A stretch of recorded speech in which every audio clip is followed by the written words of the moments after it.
Boa tarde a todas. Eu gostaria de agradecer imensamente o convite, dizer do meu contentamento de estar entre mulheres. Como a Adri falou, a experiência que eu trago é muito com o trabalho com as mulheres e com a população negra. Mas o que é o lugar de fala? Então, mesmo que a gente sempre escute o que é, mas a gente não sabe, não se tem em que momento surgiu. Então, como vocês podem ver, não há uma epistemologia determinada sobre o tema, sobre o termo lugar de fala. Ou seja, a origem do termo é imprecisa. Certo? Então, a gente não tem, surge em 1980, a partir... Não. Os estudos feministas começaram a ser traçados, de certa forma, com o movimento feminista desde a década de 1980, ou mesmo antes, as mulheres vinham reivindicando lugares, presenças, voto, voz. Então, o que foi que aconteceu? As feministas se juntaram e viram que nos seus textos tinham algo muito similar. O que era esse algo similar? O lugar de fala. Todas elas reivindicavam uma presença maior nos seus espaços. Então, vamos falar um pouco de lugar de fala. Então, falar não se restringe ao ato de emitir palavras. Então, vou aqui falar, vou dizer um monte de palavras para vocês, e isso já diz o que é o lugar de fala. Não. O lugar de fala, ele é eminentemente assim, poder existir. Então, você garantir a existência daquela pessoa a partir também do seu lugar de fala. É o poder existir, resistir e lutar para que você sobreviva numa sociedade em que os discursos, que a gente vai já falar sobre isso, sobre os discursos, é eminentemente o poder existir. Então, quando a gente fala de lugar de fala, é justamente isso, o poder existir.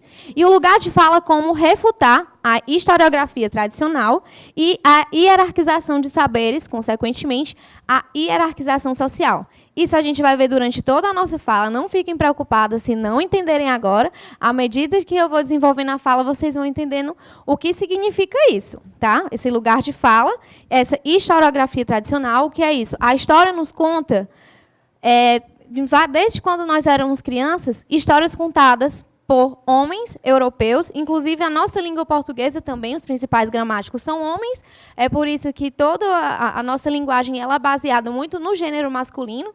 Então, é isso que a gente precisa refutar para a gente conseguir falar um pouco de lugar de fala. E o que é importante a gente sair daqui todas sabendo? Todas nós possuem lugar de fala. Certo? Todos nós, não é assim, a Letícia, porque ela já é na pesquisa, já deu aula, enfim, não é isso. Todos nós temos o nosso lugar de fala. O que nós precisamos fazer é que esse lugar de fala ele tome proporções como nesses momentos de encontros, grupos de trabalho, grupos de estudo, círculo de mulheres, todos esses momentos que possam tornar o que você vive um ponto que você vai estar socializando esse lugar de fala. Então, a promover uma multiplicidade de vozes. Então, o lugar de fala, principalmente para a luta feminista, é promover essa multiplicidade de vozes. A gente só não escutar homens, brancos. Faça uma reflexão, desde sempre na vida de vocês, quantas mulheres na política, quantas mulheres vocês viram. É muito fácil assistir um dia o canal Assembleia, canal da Câmara, e ver quem são as pessoas que estão nos representando. E olhe que foi uma luta para aprovar a cota para as mulheres. Né? Imagina, sem ela, o quanto nós mulheres demoramos muito a estar nesses espaços de poder. E mesmo com a nossa pequena presença lá, a gente ainda tem, majoritariamente, homens brancos nesses espaços de poder. Então, o que falar de lugar de fala é falar dessa multiplicidade de vozes.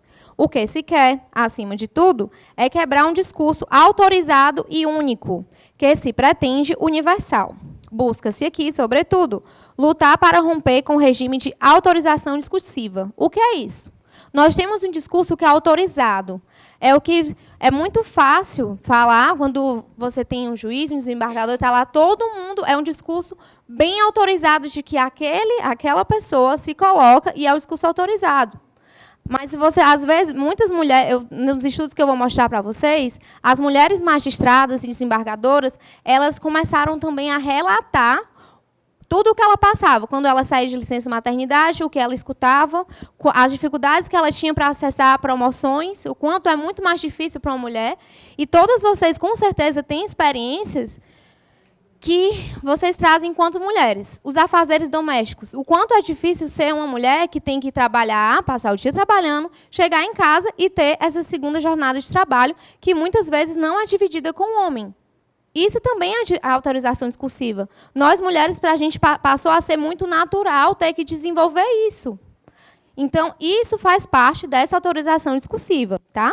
Então, o fundamental é que indivíduos pertencentes ao grupo social privilegiado, em termos de locus social, consigam enxergar as hierarquias produzidas. Isso aconteceu comigo e continua acontecendo, porque todos os dias a gente precisa reconhecer os nossos privilégios. Por quê?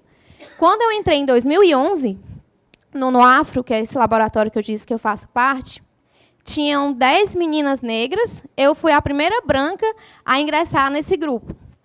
E vocês imaginem, eu aprendi todos os dias com elas, todos os dias. De eu estar com elas e elas serem as revistadas e eu não. Elas tinham experiências de mulheres negras que eu nunca tive. Várias vezes eu estava com elas, eu gosto de futebol, já fui para o estádio, e uma pessoa negra ser revistada, essa minha amiga ser revistada, e eu não ser. Ela relata experiências que eu não tenho. Então, o meu privilégio de mulher branca é esse. Eu não sou a pessoa suspeita nos cantos, eu não sou... as mulheres negras daqui sabem o que elas passam, eu não tenho essa experiência para contar. Então, eu faço constantemente esse exercício de ver qual é o meu privilégio. Meu privilégio é ser uma mulher branca. E, a partir disso, aqui, ó, em termos de locus social, esse é o meu locus social. Mas eu sofro por ser mulher. Aqui no Sul, já sofri por ser nordestina. Então, o meu lugar... Qual é o meu lugar? Meu sotaque, vocês viram, eu não sou daqui, né? Então, eu sou de Fortaleza, no Ceará. Então, eu me apresento, às vezes, para as pessoas aqui no Sul. Ah, você é lá de cima, né? Do Norte. Qual a raça que predomina lá? O meu noivo está aqui, ele presenciou isso. Qual a raça que predomina lá, no Nordeste? Então, vocês imaginam como é. Então, a gente precisa... Eu chamo vocês para fazer essa reflexão. Pensem no seu lugar. Que lugar é esse que vocês assumem nos seus espaços, tá? E como esse lugar impacta diretamente na constituição dos lugares de grupos subalternizados. E foi aí, que nessa experiência, que eu vi, nossa, a minha experiência de mulher branca é totalmente diferente de uma mulher negra, que é totalmente mais diferente do que a experiência de um homem, que não tem medo de sair na rua sozinho e acontecer uma violência sexual. Então, esse lugar da mulher, ele é totalmente diferente do lugar do homem. Então, por isso que a gente fala de lugar de fala. A gente teve essa semana a morte de um ativista LGBTQI, e ele morreu porque ele é um ativista LGBTQI. Ele não cometeu crime, ele morreu por ser quem ele é. Então, é por isso que a gente fala de poder existir, é a gente conseguir resistir e não morrer. Então, o movimento negro também tem muito isso, né? Que a gente não morra, que a gente esteja muito junto, porque é uma sociedade que quer nos matar. Estou falando disso, de feminicídio. Todos os dias, eu, como assistente social, como eu falei para vocês também, acompanho casos de feminicídio. Ontem mesmo, eu fiz uma visita de um caso de feminicídio. A criança está acolhida porque a mãe foi morta.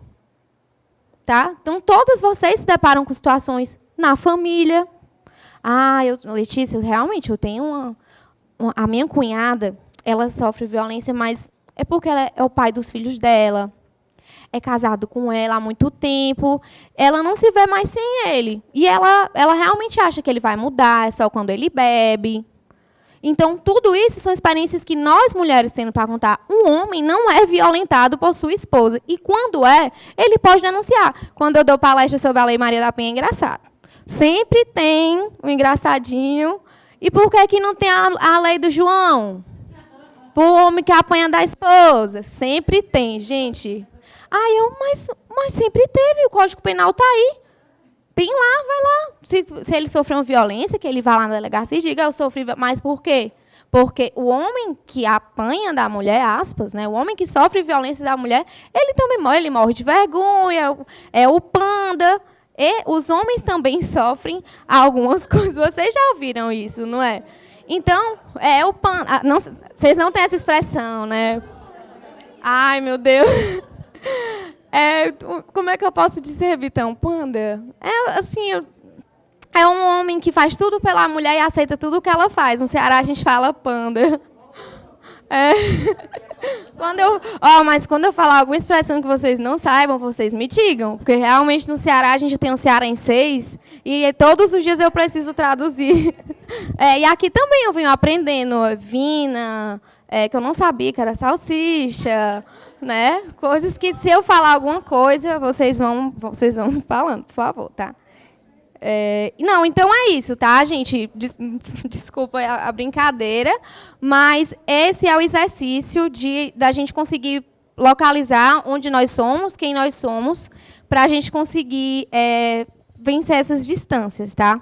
Então, eu espero que tenha ficado clara essa parte, porque eu me coloquei como exemplo para que a gente possa entender essa parte da constituição dos lugares de grupos subalternizados.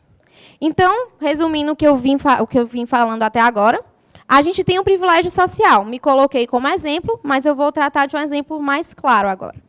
Um privilégio. Então, a partir desse privilégio social, vem o privilégio epistêmico. O que é isso? O privilégio de você ser o detentor dos saberes. A sua fala é a autorização discursiva. Discursiva. Esse é o privilégio epistêmico. E de quem é esse privilégio epistêmico? Masculino e branco. Quando nós fizemos nossas faculdades, nossos cursos, a maioria dos autores que nós fazíamos as leituras, são homens. Então, não é raro a gente pensar também, nossa, aquele autor que eu citei na minha... Quantas mulheres vocês citaram nos seus trabalhos de conclusão de curso? Ou façam esse exercício também. Quanto a gente está ou não dialogando com as mulheres no nosso dia a dia, tá? Então, essa é a parte que tudo que eu vim falando até agora, eu trouxe essa para a gente resumir o que é que eu vim falando para a gente entrar na parte do judiciário. Então, pesquisas mostram que homens brancos, casados, católicos e com filhos são maioria entre magistrados brasileiros. Então, todos nós que estamos inseridos no sistema de justiça, a gente sabe disso visivelmente porque nós estamos, né, na prática e a gente vê o que representa. Mas o que é mais forte disso é que nós mulheres somos maioria. Por sermos maioria em número, nós tínhamos que estar pelo menos na metade em todos os lugares, em todos os cargos. Nós éramos para ser pelo menos a metade. E aí a gente fez uma coleta dos tribunais e as fotos parecem ser sempre dos mesmos tribunais. Essa é a de São Paulo, óbvio, a maior, tem muito mais gente, mas todos os tribunais em que eu fui fazendo a pesquisa, parecia que eu estava sempre no mesmo, porque é o mesmo perfil. Homens brancos, aí você de vez em quando vê uma mulher. Aqui, no dia que inauguraram, né, as plaquinhas dos presidentes e dos desembargadores aqui do Tribunal do Paraná, nossa, não tem nenhuma mulher. Eu pensei tanto nisso que uma plaquinha caiu no dia. Eu estava com a Adriana é prova. Adriana, mulher, não tem uma mulher. A gente não consegue se ver aqui. Olha, a gente juntas, a maioria dali é mulher, mas não está nos poderes, não estamos em quadros, ninguém nos vê. Porque quantos? 170 e pouco? Nenhuma mulher para contar a história, sabe, de que foi presidenta do Tribunal de Justiça do Paraná. E isso se repete em vários tribunais do país. As fotos parecem ser sempre as mesmas. E aí, o Conselho Nacional de Justiça desenvolveu uma grande pesquisa, um diagnóstico da participação feminina no Poder Judiciário. O CNJ ele traçou, a partir de grupos de trabalho, em vários tribunais pelo Brasil, e viu exatamente isso. O perfil não está mudando como era para mudar. Se as mulheres já estão votando, as mulheres acessam o ensino superior, são maioria no ensino superior. Por que elas não acessam os espaços de poder? Olha só, as mulheres são maioria no quadro de servidores dos tribunais, com 56% total. Se nós somos maiorias enquanto servidores, por que não estamos nos locais de poder, né? Em contrapartida, a magistratura ainda tem perfil predominantemente masculino.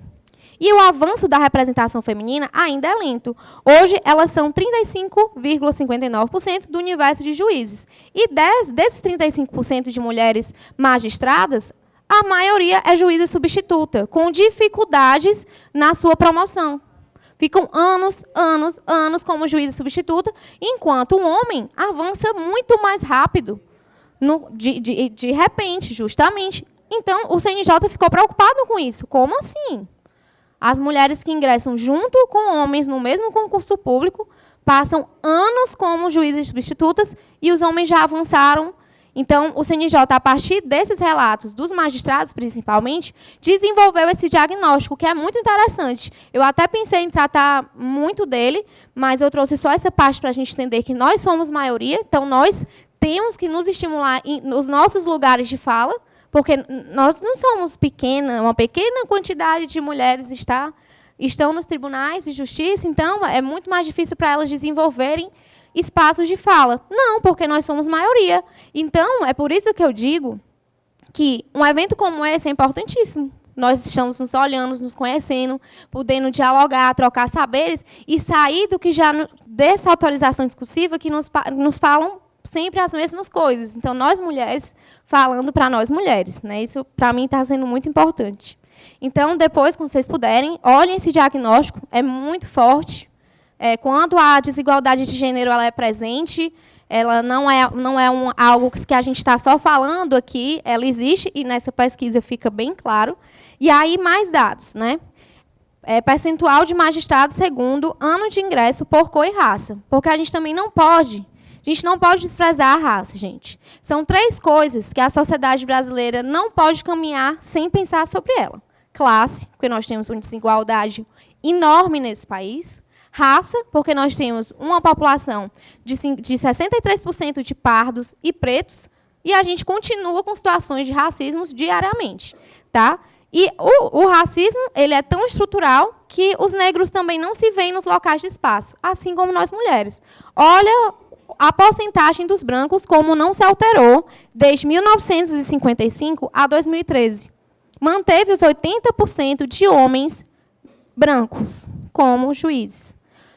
Mal teve alteração, e olha a diferença. 2012 a 2001, a gente não tinha a lei de cotas. 2012 a 2013, que a lei começa a ser implementada, aumenta 4%. Independente do que vocês possuem no seu imaginário sobre a lei de cotas, ela é importante. Primeiramente, a cota ela é uma discriminação, é verdade. Quem pensar que ela é discriminação é verdade. Mas ela é uma discriminação positiva.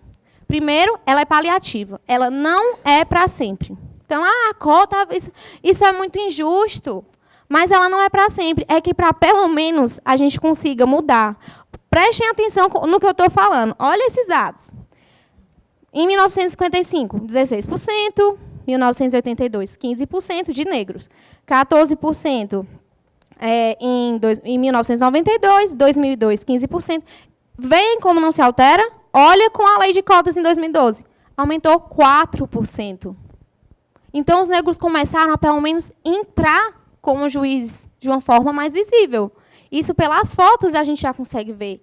Isso é a lei de cotas. Você, pelo menos, você possibilitar o ingresso. Passam pelos mesmos concursos, as mesmas provas. E, sim, é importante. Independente, eu não vou falar sobre esse assunto, mas como eu estudo a questão da lei de cotas, eu acho importante a gente falar porque os dados estão aqui. Nesse estudo do CNJ, ele também fala da importância da lei de cotas para o acesso da população negra nesses espaços, dos quais eles nunca estiveram. Foram mais de 300 anos de uma escravidão que colocou nessa situação de subalterno. Você é atendida por uma mulher negra, o trocador é negro, e a gente não se espanta com esses lugares. É isso que a gente está falando também, quando a gente fala de lugar de fala, multiplicidade de vozes e alteração de lugares. O negro também quer se ver juiz, o negro também se quer ver médico. Então, para a gente não naturalizar mais isso, tá? Então, olha a diferença do número de homens para as mulheres de magistrados, como a gente falou. A alteração é muito pouco, do homem vai se mantendo sempre alto, e o da mulher ela começa a subir. Exatamente com a questão do ensino superior, a mulher começa a acessar esses espaços. Ela começa a sair do espaço doméstico e entra no espaço público. Isso aí vocês também Já sabem. Então, mais uma foto de tantas outras que eu poderia trazer para vocês, de que o judiciário, principalmente nas instâncias de poder, nos locais de poder, continua sendo homens brancos, héteros, tá? Então, as mulheres, a gente não consegue se ver nesses locais de poder ainda no judiciário, e é por isso que a nossa atuação precisa ser como? É preciso pensar a partir de novas premissas para se desestabilizar verdades. O que significa isso? A gente precisa sair dos nossos locais de conforto, achar assim mesmo. É para ser juiz mesmo, as mulheres ainda não estão conseguindo acessar muito, não é assim mesmo. A gente precisa sair dessa premissa e dizer, tem que ter mais mulher mesmo.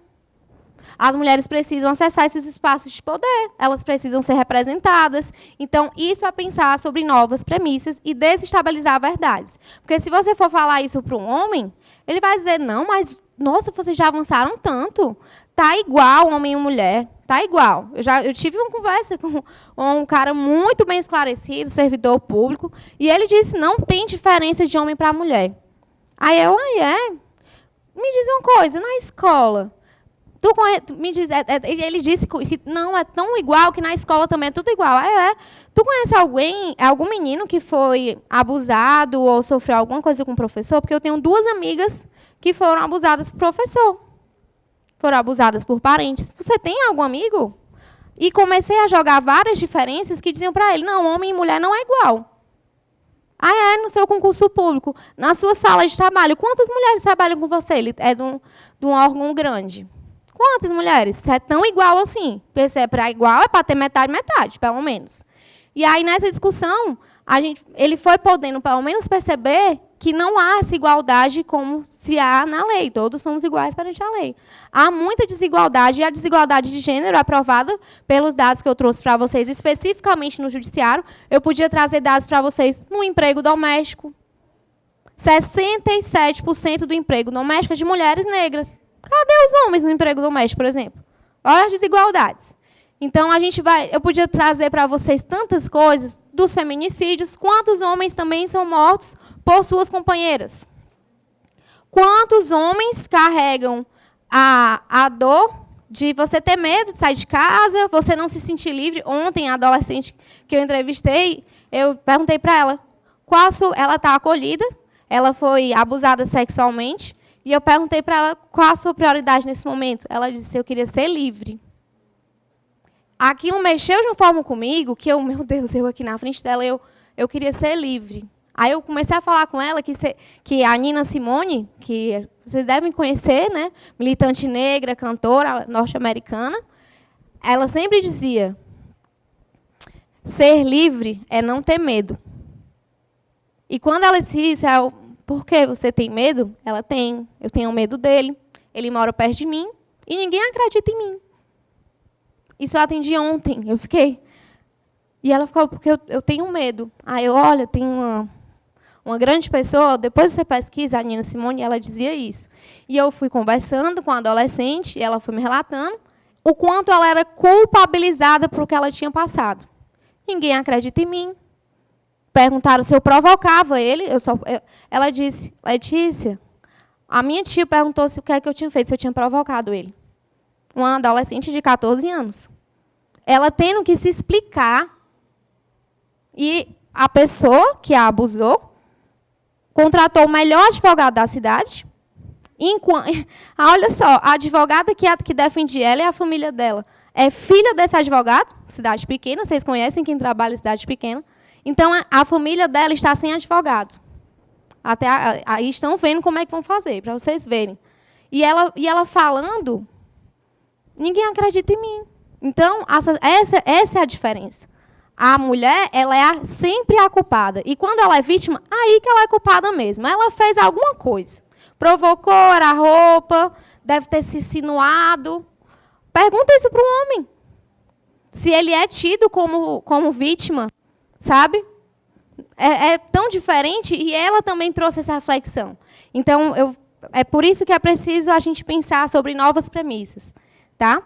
Então, seria imprescindível desestabilizar e transcender a autorização discursiva branca, masculina cis. Então, masculina cis, gente, para os estudos de gênero, tem o cis, que é o que gosta do diferente. É o homem que gosta de uma mulher, tá? Só falando um pouco do que é masculino cis. São homens casados com mulheres. E heteronormativa. E debater como as identidades foram construídas nesses contextos. E no judiciário? Então, a atuação no judiciário, principalmente das mulheres, ela precisa ser crítica e proativa. Certo? Nesse sentido, é urgente o deslocamento do pensamento hegemônico e a ressignificação das identidades, sejam de raça, gênero, classe, para a construção de novos lugares de fala, com o objetivo de possibilitar voz e visibilidade a sujeitos que foram considerados implícitos dentro dessa normatização hegemônica. Então, é por isso que o lugar de fala ele precisa ser tratado em todos os espaços. Então, quando eu vi na programação esse tema e quando me convidaram a falar sobre ele, eu fiquei super feliz.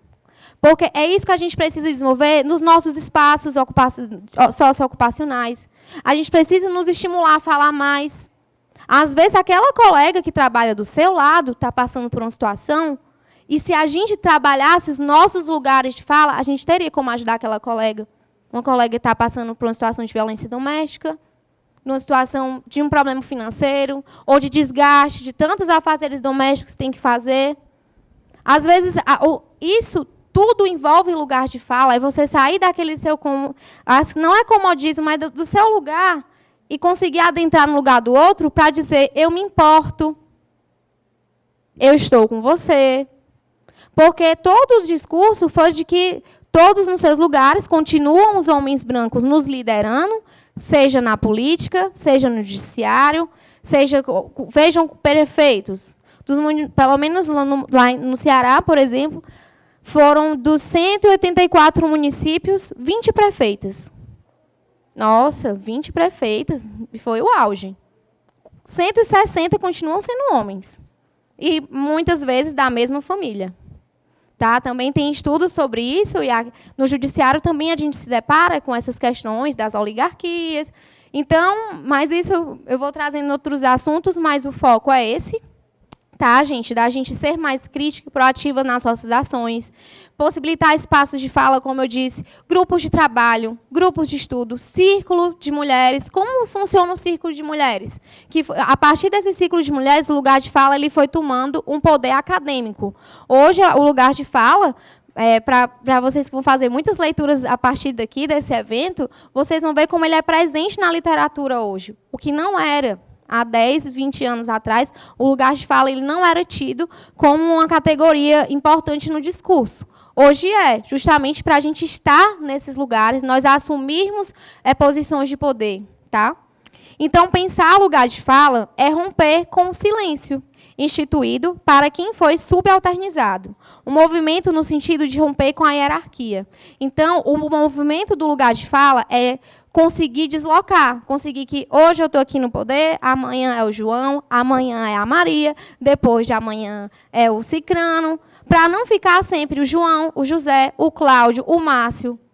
É uma linhagem masculina nos espaços de poder, e no judiciário não é diferente. Então, esse é o deslocamento, essa é a importância do lugar de fala. Quanto mais nós falarmos, quanto mais nós incentivemos isso, a gente vai conseguir avançar nos espaços de poder. E com quem foi que eu dialoguei durante esse tempo que eu estou falando com vocês? Tá? Eu vou já falar com quem foram as pessoas que eu dialoguei para vocês. Alguém já deve ter se identificado. Você quer falar? Você levantou a mão?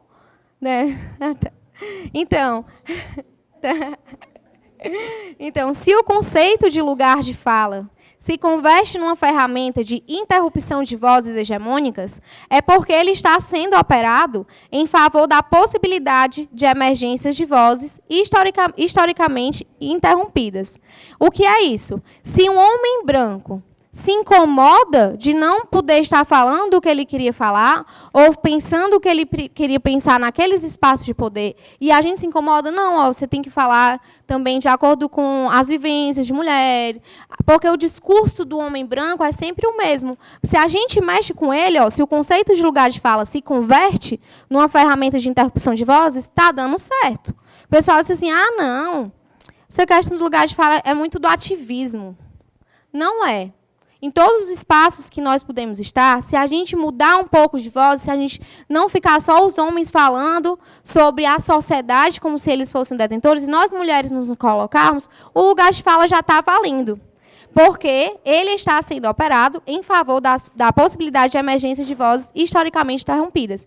Principalmente das mulheres negras, por exemplo. Elas são, como diz a Djamila, que eu vou apresentar a vocês, o outro do outro. Ninguém está dizendo aqui que é para brigar, que é para gritar, que é para ser... Porque esse é o discurso que querem que seja assim, é como se a mulher ela é a nervosa. Se você está lutando pelo seu espaço, você é nervosa, você é muito esquentada. Não é? Ah, ou mulher histérica, estressada. Não é? Você ciumenta. Ela só quer ser. No Ceará a gente fala assim, ela se acha, ela só quer ser. Né? Ela se acha. Ou seja, quando você quer ocupar aquele espaço e mostrar a sua voz, porque você está ali, você está existindo, você é tida como uma louca. Né? Olha como é. Então, a forma empática e com escutativa é da gente saber assim, escuta o que o outro está dizendo assim, pronto, agora eu vou falar, você vai me escutar, e a gente vai construir essa relação de diálogo. Nesse exemplo que eu disse para vocês, do moço que era servidor, e a gente passou de 2 horas da tarde até as 18 horas do dia 31, no dia 31 de dezembro, para a véspera do Réveillon, dialogando. Eu vou escutar o que ele tem para me dizer. E ele vai ter que me escutar. E eu fui testando ele, e ele foi me testando. Aí eu, não, então vamos. E sempre de forma empática e com escutativa. Em nenhum momento eu gritei com ele, eu fui agressiva com ele, porque eu sabia que era isso que ele queria de mim. Ele quer me tirar do foco para dizer, não, a Letícia é muito raivosa. Qualquer coisa que quer discutir, ela perde a cabeça. E eu fui lá, comecei a falar meus argumentos, e ele falou, pois qual é a sua proposição? No final da conversa. Qual que é que você propõe, então, para mudar essa sociedade que você está dizendo aí que existe? E ele achava que eu não ia propor nada. Tá bom, lá vai a minha proposição. A primeira proposição que eu fiz para ele é considerar que raça, classe e gênero são estruturantes de uma sociedade. E isso ele não poderia negar, por tudo que a gente já tinha discutido. E aí, quando ele foi vendo que eu estava desenvolvendo essas proposições, ele me escutou, depois de 4 horas. Então, não é fácil, meninas, não é fácil a gente colocar nossas vozes. Tá? Não estou dizendo que amanhã eu vou organizar uma coisa, vou revolucionar. Amanhã é a revolução 8 horas, viu, gente? Não é. É uma luta diária. Todos os dias no seu espaço de trabalho, se você conseguir escutar alguém de forma ativa e possibilitar que a voz dela seja escutada por você, você garantiu o lugar de fala.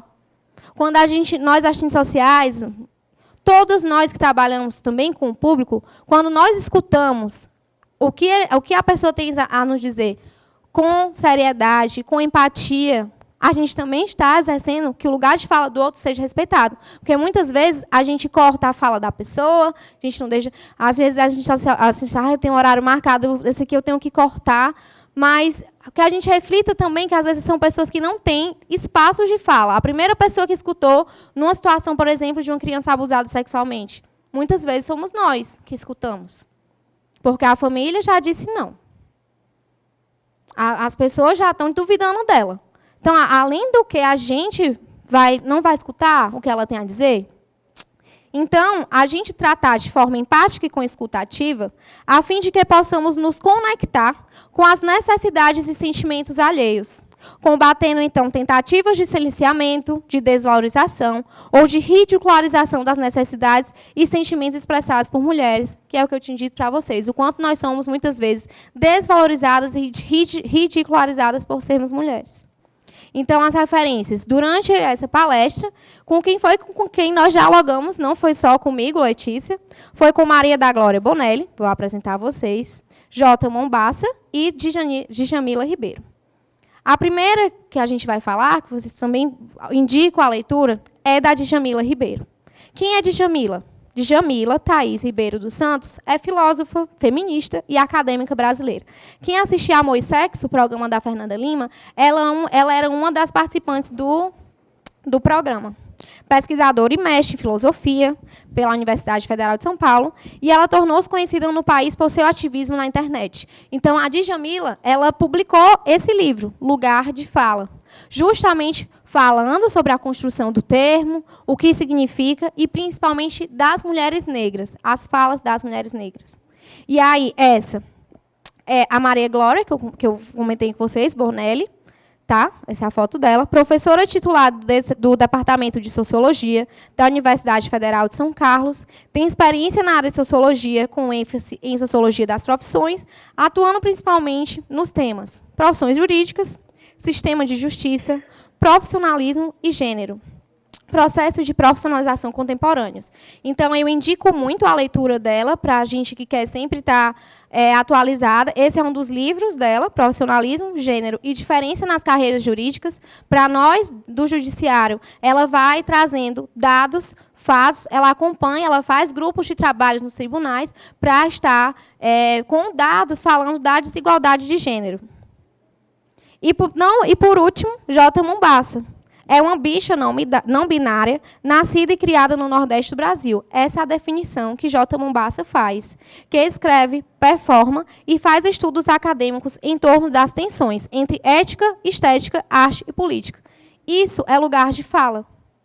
É a gente ver pessoas, uma mulher negra, uma mulher doutora em sociologia, em que todo o tempo, nos discursos da Maria Glória, ela fala como foi difícil para ela se colocar como uma mulher acadêmica estudando o judiciário. Ah, mas você... E ela passou um tempo no judiciário e optou pela área acadêmica. Ela disse assim, no judiciário eu sou sufocada. Ela teve a experiência dela no judiciário, mas preferiu estudar o judiciário. Eu quero entender para dar soluções. A gente precisa mudar muitas coisas. E os livros dela são muito bons. E essa pessoa, J. Mombassa, não binária também, nós nos imaginaríamos, há alguns anos atrás, vendo pessoas não binárias escrevendo, falando, se formando. Então, isso é lugar de fala. É a gente conseguir ver outras pessoas. Eu não trouxe nenhum homem e nenhum homem branco falando aqui. Isso é lugar de fala. Tá? O que é uma bicha não binária? Pronto. O que é o não binarismo? Também tem Maju, que é não binário. É aquele ser que não se identifica nem com o ser homem, nem com o ser mulher. É muito complexo, né? Olha a complexidade. Lá com as meninas, com a Hugo e com a Adri, um dia eu vou trazer para vocês as questões de gênero. As nomenclaturas, o que é que muda todo dia. São as mudanças da sociedade. E quem um dia imaginou que a gente está com todas essas transformações. Então, as referências, né? Deixa eu voltar aqui para vocês anotarem. Pronto, aqui são as referências bibliográficas, das quais eu dialoguei nessa fala. Eu vou me despedindo, o meu tempo foi pouco, ou foi corrido. Desculpa, isso é coisa de cearense. Nós cearenses, nós falamos demais. Desculpa se eu me prolonguei, tá, meninas? E estou aberta a qualquer colocação. Obrigada. Você quer que faça pergunta no bloco ou quer que o pessoal vai perguntando e você responde? Como é que você quer fazer? Tanto faz, amiga. Então, vamos puxar o meinho aqui.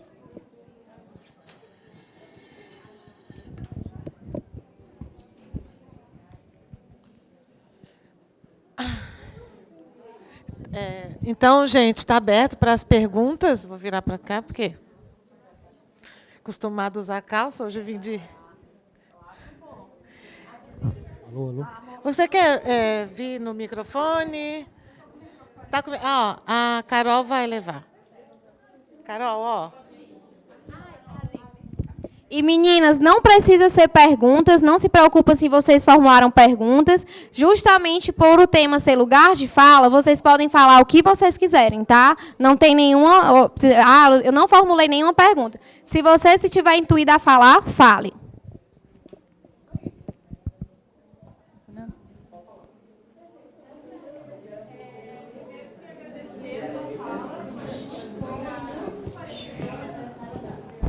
Isso, agora sim. Queria agradecer, acho que todo mundo aqui foi uma tarde de muito conhecimento, né? E muito obrigada. E eu mesma, eu sou cientista social, fiz muito cedo minha faculdade, hoje me arrependo porque eu nunca gostei dos temas de gênero. Acho que é uma coisa que eu tenho que fazer terapia um dia. Na época eu não gostava das questões de gênero. E aí foi muito esclarecedor, assim, mesmo para mim, que eu já tinha uma bagagem, assim, foi bem bacana. E eu queria te pedir, como que a gente poderia, além daquilo que você já falou, né, mas se você pudesse explanar um pouquinho, os limites entre o lugar de fala, se existe algum limite, né, e as opiniões pessoais, muitas vezes permeadas por essa cultura machista, racista, misógina, né? Porque, por exemplo, às vezes a gente vê, e hoje, infelizmente, a gente está vendo muito, né? Mulheres em espaços de poder, né? Vide as lideranças políticas que a gente tem hoje, mulheres, né? Algumas, acho que não preciso nem citar nomes, né? Que reproduzem essas opiniões, né? Dentro do seu lugar lá, que poderiam estar fazendo um favor para a gente, estão fazendo um desfavor. Como que a gente lida com isso? Tanto nessa esfera, pensando, né, no líder, quanto no dia a dia que a gente vê esses desafios para a gente. Muito obrigada. Tá?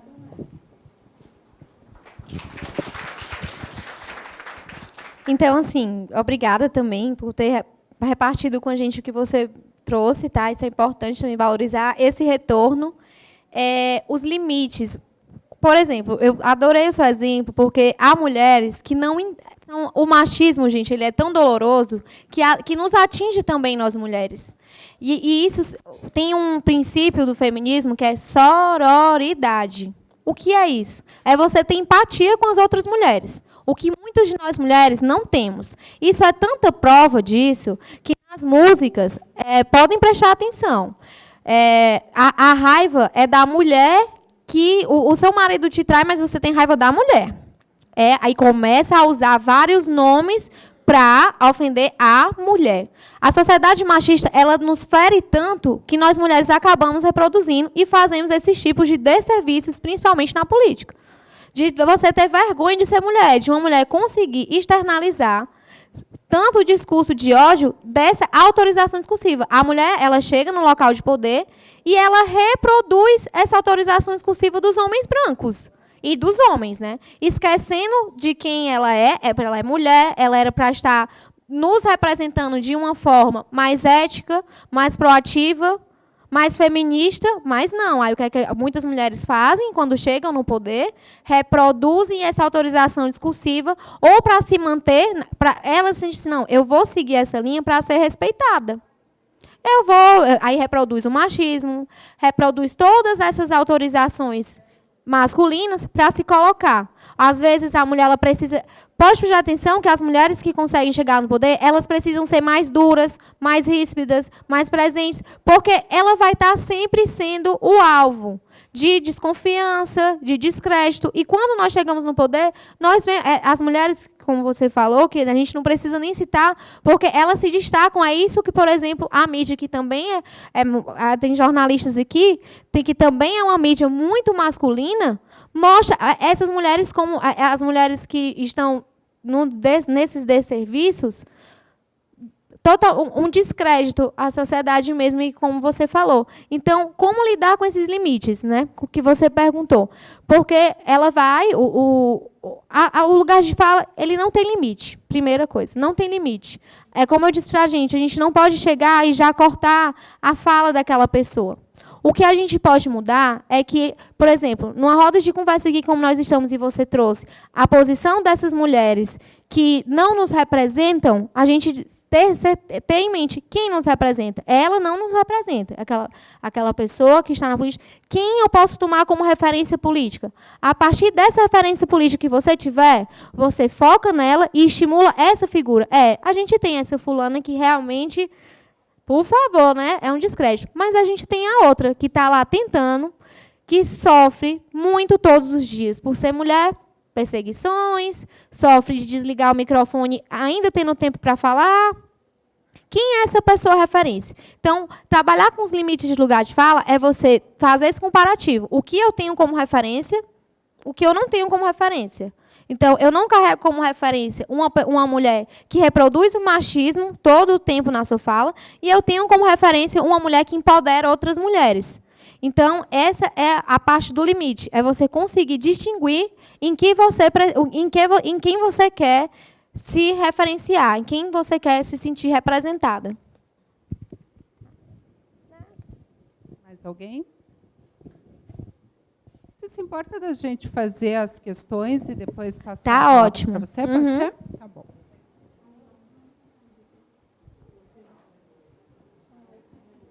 Boa tarde. Meu nome é Suzana, eu sou oficial de justiça aposentada do Rio de Janeiro, né?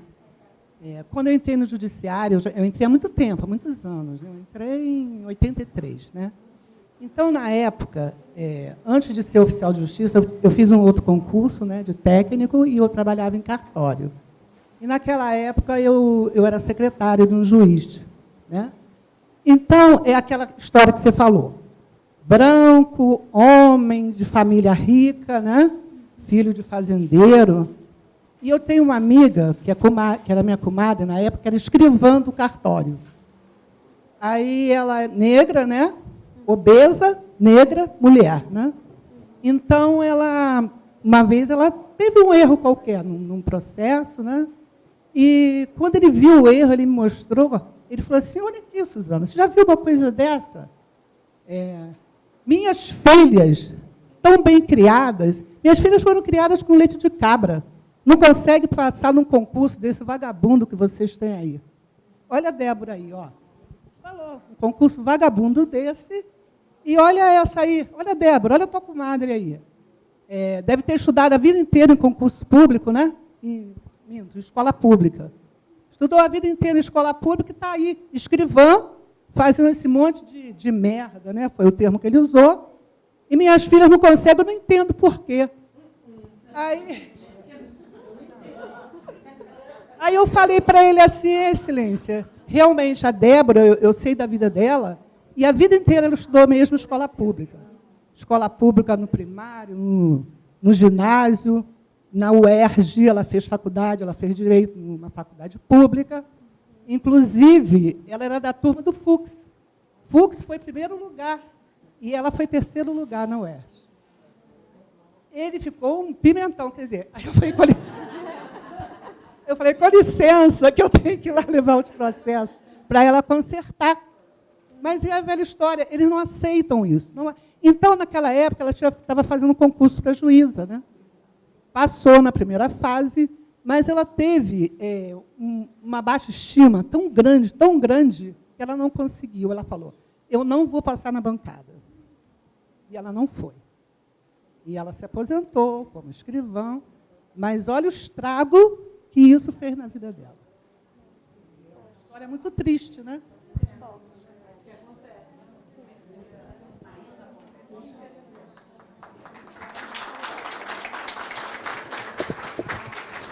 Mais alguém, pessoal?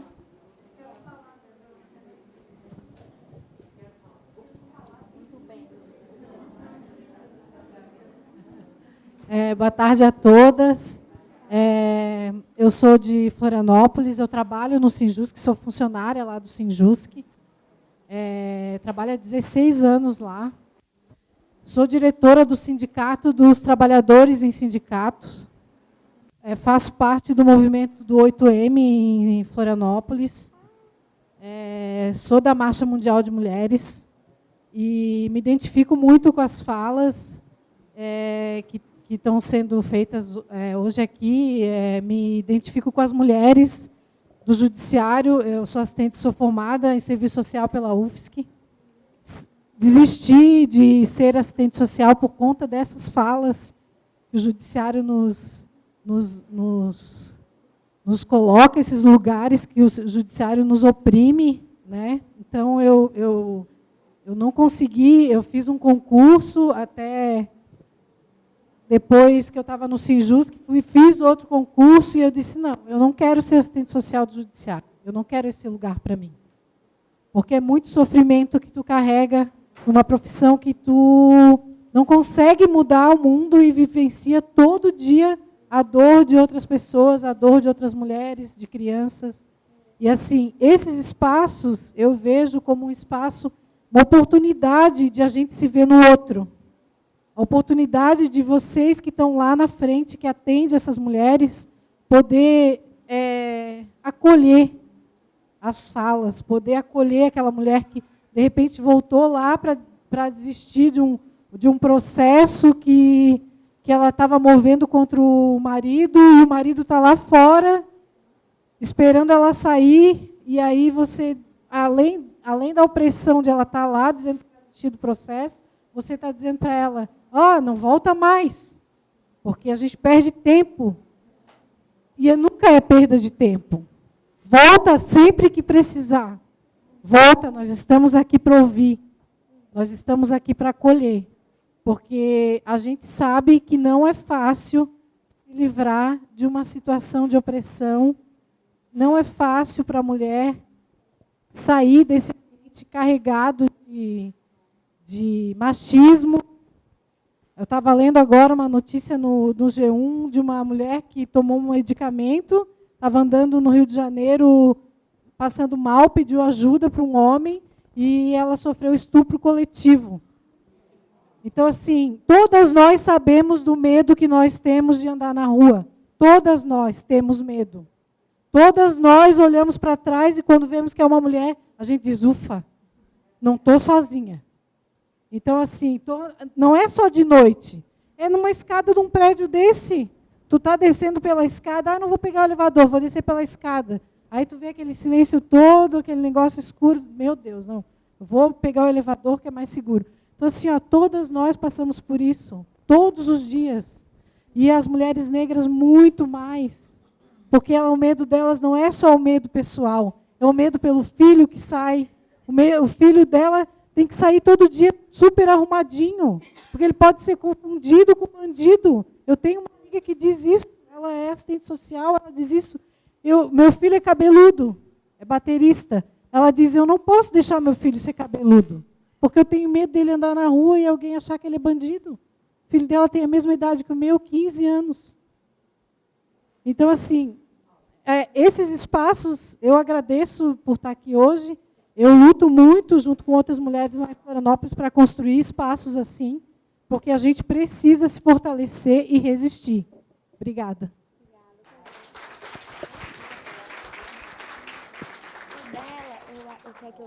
Eu aqui outra vez. É bem enriquecedor mesmo nesse momento, porque a gente fica ouvindo as histórias e conhecendo mais umas às outras e sabendo o que nós, mulheres, passamos. Várias histórias me passaram na cabeça nesse momento. Semana passada, a minha filha estava me contando de uma amiga dela que foi para o Rio e a menina pegou um táxi do aeroporto até onde ela ia. A menina tinha uns 18 anos.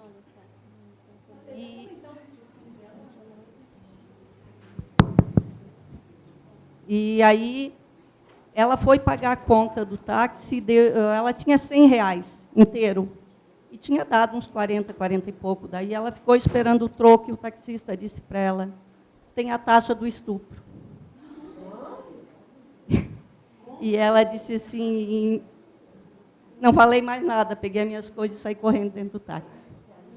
Então, é esse tipo de coisa que a gente passa por ser mulher. Que as nossas filhas podem passar por isso. E também me remeteu uma história bem recente, e isso eu presenciei. Nós fomos no Tribunal de Justiça, lá em Santa Catarina, nós estávamos passando pelas salas dos desembargadores para conversar sobre algo lá que nós tínhamos um assunto e pedi o apoio deles, né? E foram umas aposentadas. E esse desembargador, inclusive, ele é novo, ele foi empossado há pouco tempo. E ele disse para uma dessas aposentadas: nós chegamos, ele já fez uma festa. Trabalhei contigo, tu trabalhou comigo, com duas que estavam lá. Aí ele assim para uma: lembra que eu pedia para te pegar o processo nos escaninhos para ficar olhando para as tuas pernas? Na nossa frente, na maior cara de pau. E ela assim: eu lembro. E a partir do momento que eu notei que o senhor fazia isso, eu parei de ir de minissaia. Então, isso acontece hoje, eles não têm a menor vergonha de falar isso e de assumir. Estava eu e o presidente do sindicato, então ele falou na nossa frente. Não teve o menor pudor de dizer as atitudes. Então, quais são as atitudes que ele continua tendo hoje com as assessoras, com as estagiárias do gabinete dele? E nós passamos isso diariamente, gente. É um medo, é como a Cris falou, de tu estar na rua e olhar para tudo quanto é lado e ver se é uma mulher, se é um homem que está vindo, apressar o passo, mudar caminho. Às vezes tu dá uma volta enorme para chegar na tua casa, que tu podia chegar do lado, porque tem um homem ali. E é fato, só o fato de ser homem já amedronta. E isso tem que acabar. Por isso que nós temos que estar unidos e os homens têm que estar juntos, ouvindo isso e sentindo que eles é que têm que mudar as atitudes para que nós possamos ter mais confiança, para que nós possamos ter liberdade, como falou essa menina, né? Como é que ela vai ter liberdade de sair na rua? Como é que ela vai denunciar o pai, o irmão, o vizinho, o tio? E a maioria dos casos acontecem dentro de casa. Então, tem que ter muita coragem, porque tu acaba sendo culpabilizada, tu provocou, o que tu fez, exatamente isso, que roupa que tu estava, que roupa que tu não estava, mas tu sorriu para ele, até um sorriso tu não pode dar. Tu sorriu, tu deu um oi, tu disse uma piadinha. O homem chega, ele pode dizer a piada que ele for. Agora, se uma mulher diz uma piada, aí já está se oferecendo. Nós estamos passando por isso sempre. Tu falou do filme As Sufragistas, né? Um filme maravilhoso, mostra bem a história narrada. Tem também uma série, ela não é muito grande, que é As Telefonistas, que também é uma história. Ele não é de conotação feminista, mas ele mostra a revolução da mulher para a entrada no mercado de trabalho. Também eu super recomendo, que é muito bom. Então, aproveitem sempre que puderem estar nesses encontros, sempre que a gente puder estar reunida entre mulheres, e ensinar, principalmente, ensinar nossas filhas, os nossos filhos, desde a tenra idade, de como se comportar, não só diante de uma mulher, mas diante de toda a sociedade, que eles também têm esse papel fundamental de melhorar esse mundo.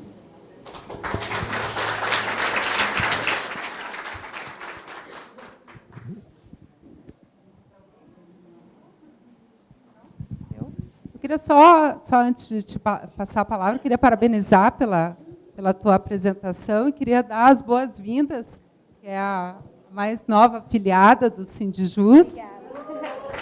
Seja muito bem-vinda, o Sindijus é nosso e o Sindijus precisa muito de pessoas assim como você, que nos inspirem, né? Por você ser servidora do tribunal, isso mostra que qualquer uma de nós podemos ocupar esse lugar de fala. Então, isso é muito inspirador, isso é muito, muito bom, né, Adri? Então, seja muito bem-vinda e esperamos poder contar com você em outros momentos também. Parabéns pela tua apresentação. Obrigada. A fala é sua.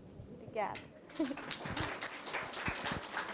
Então, da fala da colega, né, eu lembrei muito de quando você falou do filme Que Horas Ela Volta. Muitas de vocês podem ter assistido, mas eu indico para vocês assistirem, que é a história dessa senhora que ela falou. Só que, como é que o filme trata?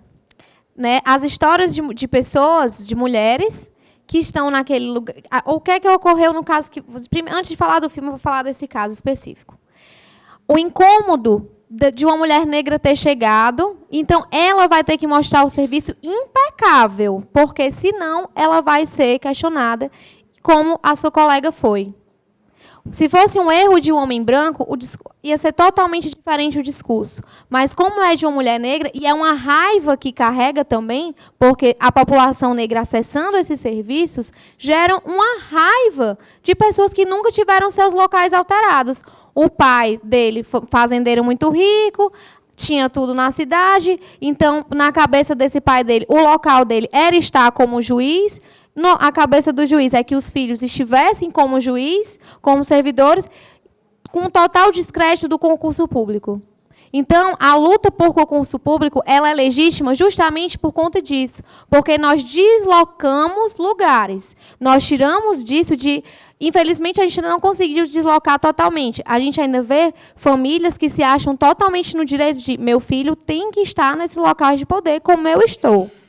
O filho da empregada doméstica não pode. A mulher negra não pode. E, quando puder, ela vai ser a primeira que eu vou questionar. É a que eu vou olhar, tem que fazer eu vou cair em cima dela. E aí ocorre o que falaram de manhã. Os assédios, as frustrações. Como ela disse, foi algo que mexeu tanto com ela que destruiu sonhos, destruiu ambições profissionais que ela tinha. Ela pode ter pensado, o que muitas mulheres negras pensam, não, eu vou ficar aqui no meu lugar mesmo. Muitas mulheres negras estão nesses serviços mais subalternos porque é por conta desse tipo de discurso, de você não poder usar o elevador social, e se você estiver no elevador social, como muitas mulheres negras relatam, perguntam, você pode dar seu contato, que estou precisando de um diarista lá em casa. E essa situação ocorreu com a minha professora, doutora em sociologia. Ela conta isso, e ela é uma mulher negra. Então, ela disse, Letícia, eu não escolho o dia que eu vou sofrer racismo. Hoje eu acordei e eu estou preparada se eu sofrer racismo. Amanhã não vai ocorrer, eu sei que não vai acontecer. Ela não programa, não tem como programar. Acontece o racismo na vida dela. E nesse dia do elevador, perguntou, né? E aí, você é diarista? Você pode dar seu contato? Aí ela deu uma resposta. Até que aconteceu com a filha dela. E aí, o nome dela também é Letícia. Perguntaram, o moço, no prédio delas, que elas moram, um prédio num bairro chique de Fortaleza, olhou para a Letícia e falou, você trabalha aqui? Aí a Letícia olhou para o homem branco e falou, não, você trabalha aqui? Ela inverteu. Ela disse para ele, não, você trabalha aqui? Eu nunca passei por uma situação dessa. Se eu for no elevador de serviço, vai ser porque eu escolhi ir pelo elevador de serviço. Mas se uma mulher negra ir para o elevador de serviço, ela é empregada doméstica. E se ela estiver no social, ela vai ser questionada ou vai ter um estranhamento. Então, esse estranhamento que a sua colega passou e de ser maltratada por conta disso, pela condição dela enquanto uma mulher negra que está no espaço, que não era dela. Na cabeça do juiz, a espaço era da filha dele. Minhas filhas não estão, e essa mulher aqui achou que passou num concursinho público, e é só o que acontece. Eu queria dizer que, assim, não, foi só esse caso, né, vamos ajudar a colega, mas são várias mulheres que têm essa situação.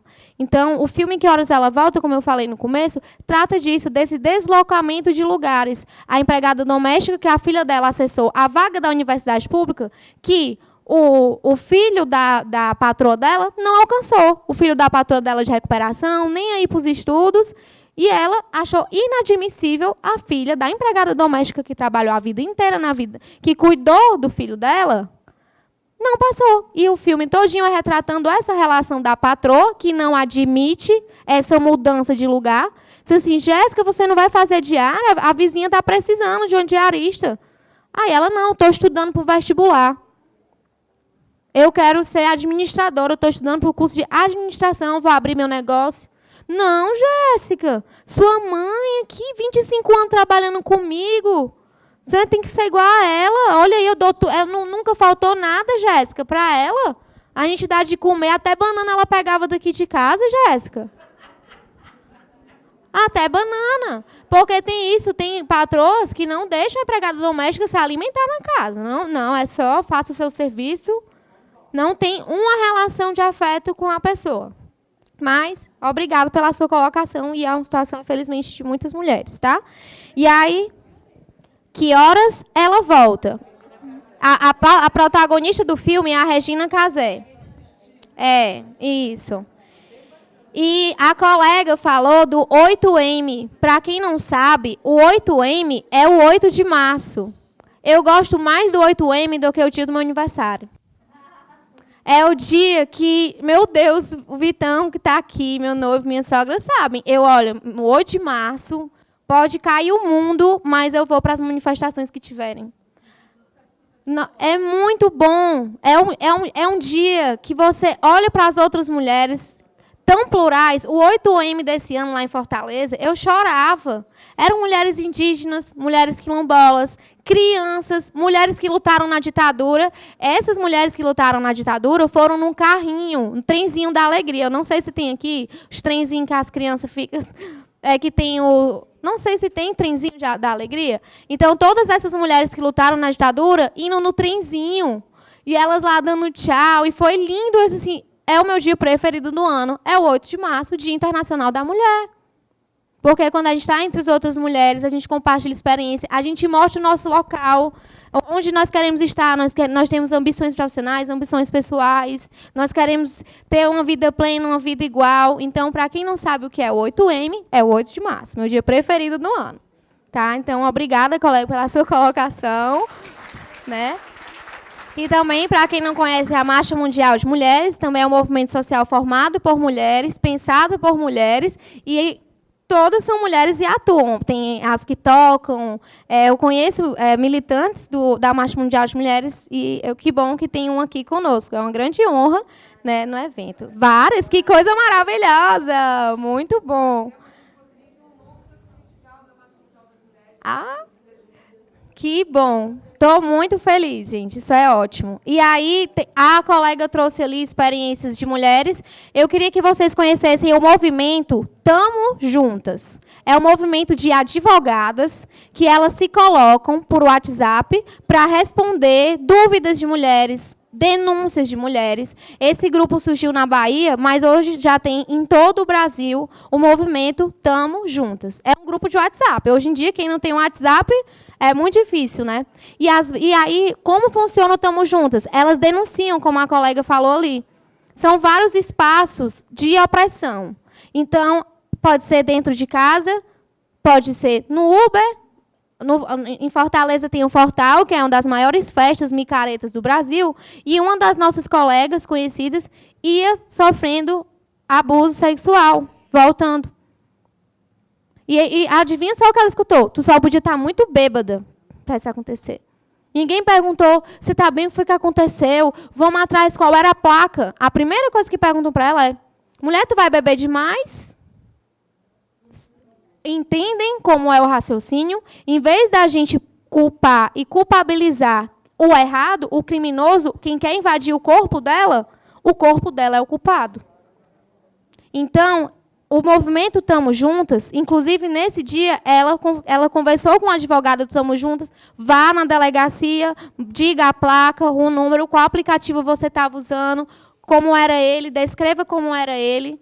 E em Fortaleza ocorreu um fato, não sei se teve em amplitude nacional, que várias mulheres sofriam estupro com o mesmo motorista de aplicativo. E não denunciavam, só foram descobrir, porque uma denunciou porque ia morrendo, aí a câmera de segurança do vídeo do prédio do lado viu que acontecia isso cotidianamente, o mesmo carro, com a mesma situação de mulheres deixadas na rua, sozinhas chorando. Isso prova que nós mulheres sofremos caladas, silenciamos. Temos tanta vergonha do que nos ocorre, que a gente não denuncia.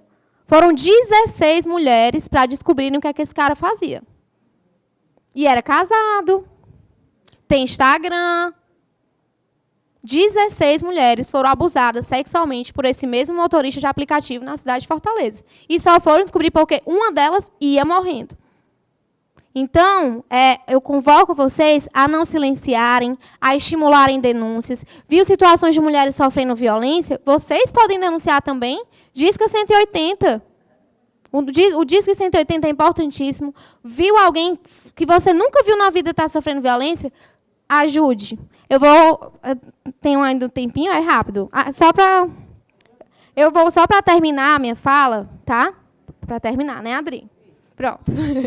Eu vou terminar a minha fala conversando muito com o que a colega ali colocou, para a gente fortalecer muito os nossos filhos, os nossos familiares, os nossos companheiros que caminham conosco. E por que eu digo para vocês atuarem numa situação que vocês verem de violência? Porque você pode salvar uma vida.